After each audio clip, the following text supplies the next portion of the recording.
The DC universe is a heck of a mess.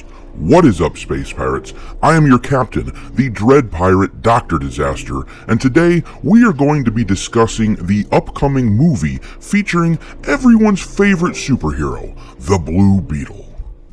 Who? Oh, come on, you know. Apparently he's a Hispanic kid, dresses up in a blue suit, kind of an Iron Man knockoff. You know who I mean, right? I don't know anything about what you're talking about. Yeah, apparently most people don't know and don't care. They're scraping the bottom of the barrel in these superhero films. They just don't have any new ideas.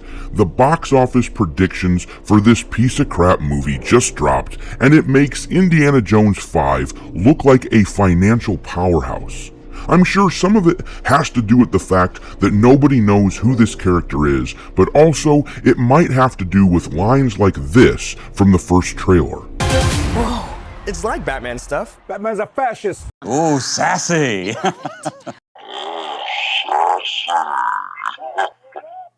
Yeah, maybe that line wasn't a good idea to promote the movie. In this video, we are going to have a look at the pathetically low box office projections for this film and have a good laugh as most of the movie industry crumbles before our very eyes as a result largely of their insistence on embracing political messaging.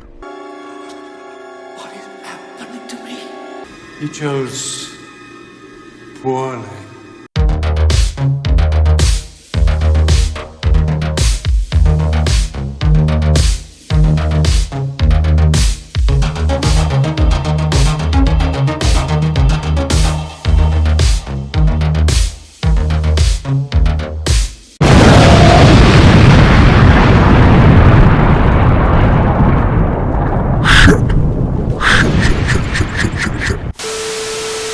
This is the article we are looking at today. From Bounding Into Comics, the headline reads, Blue Beetle early box office predictions are a complete and utter disaster for Warner Brothers Discovery CEO David Zaslav, James Gunn, and their DC universe.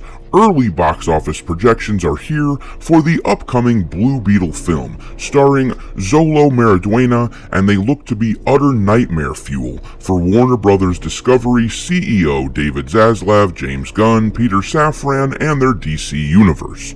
Box Office Pro predicts the film will only bring in between $12 million and $17 million in its opening domestic weekend. The outlet further notes the film will only gross between $27 million and $55 million in its entire theatrical run.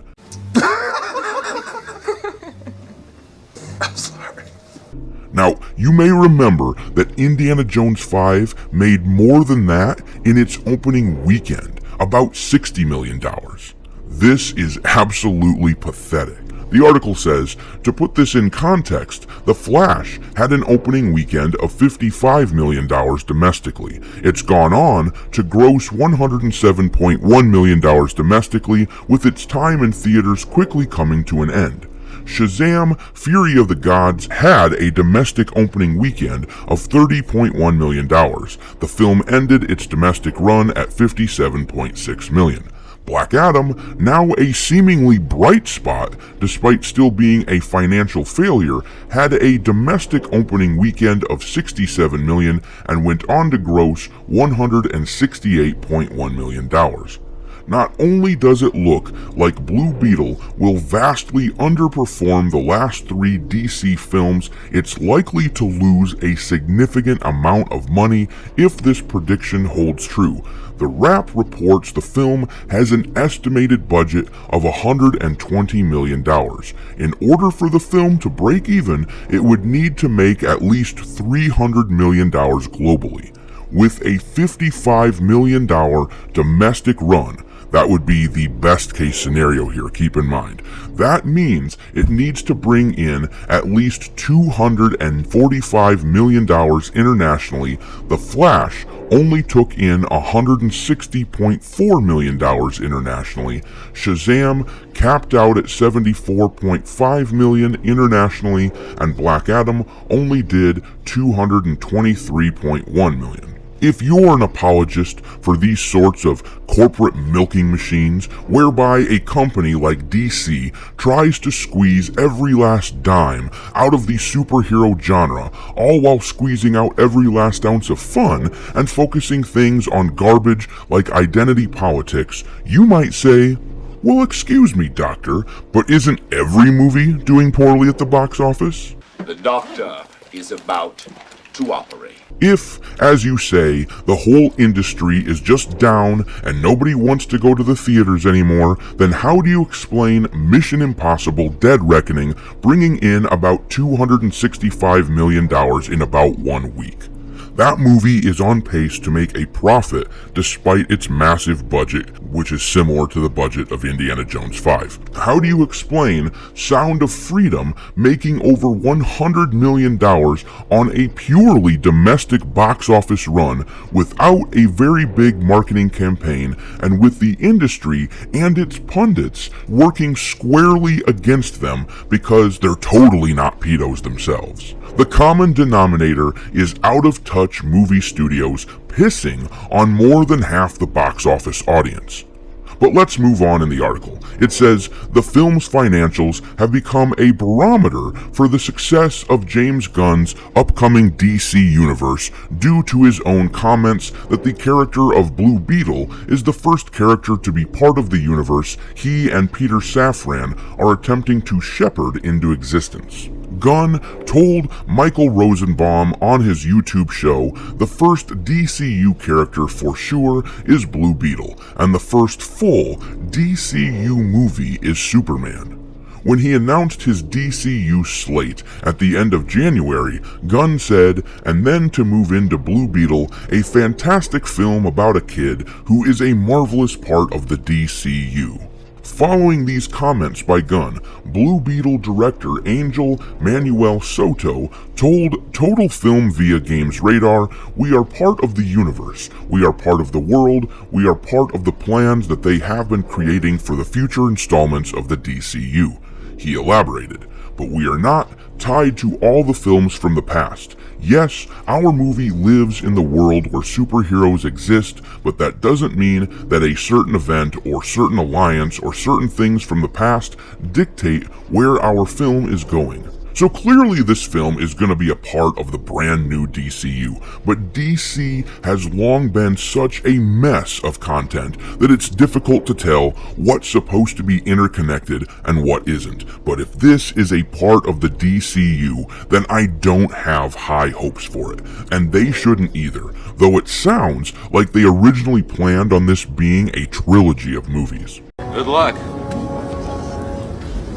You're gonna need it. The article continues, Soto also teased he has plans to turn Blue Beetle into a trilogy and noted this first film is the first act in his hoped-for saga. He explained, "Our first movie, the way we wanted to do it, was always with the mentality that we wanted to do 2 more at least, and taking the traditional 3-act structure of a story, we wanted our first movie to practically be the first act of a saga." As for why these box office predictions are so low, Box Office Pro first notes what they believe are the film's positives. Appeal to Latinx families. I'm going to stop right there. The fact that they called them Latinx families should tell you everything you need to know about the mentality of this movie, about the mentality of the people who are describing this movie, about the entire mentality of the industry at large. Latinx families, nobody wants to be called that. People reject that term. Stop using it. Appeal to Latinx families could be notable, particularly with the back half of the summer and early fall seeing a relative lack of youth-friendly content hitting the big screen. They also tout the DC brand, saying it has a modest strength of its own. As for the film's negatives, they note, audiences have become increasingly selective about which superhero films they spend money on in theaters, and competition from mid to late summer family-friendly holdovers like Teenage Mutant Ninja Turtles, Mutant Mayhem, and Haunted Mansion, plus action films like Meg 2 and Gran Turismo could diminish potential in the waning days of summer. Unsurprisingly, the outlet leaves out the first trailer, which sees George Lopez's character describing Batman as a fascist. It also does not include director Angel Manuel Soto's comments about President Donald Trump and his wish for him to be assassinated. Soto also believes Puerto Rico is a slave colony.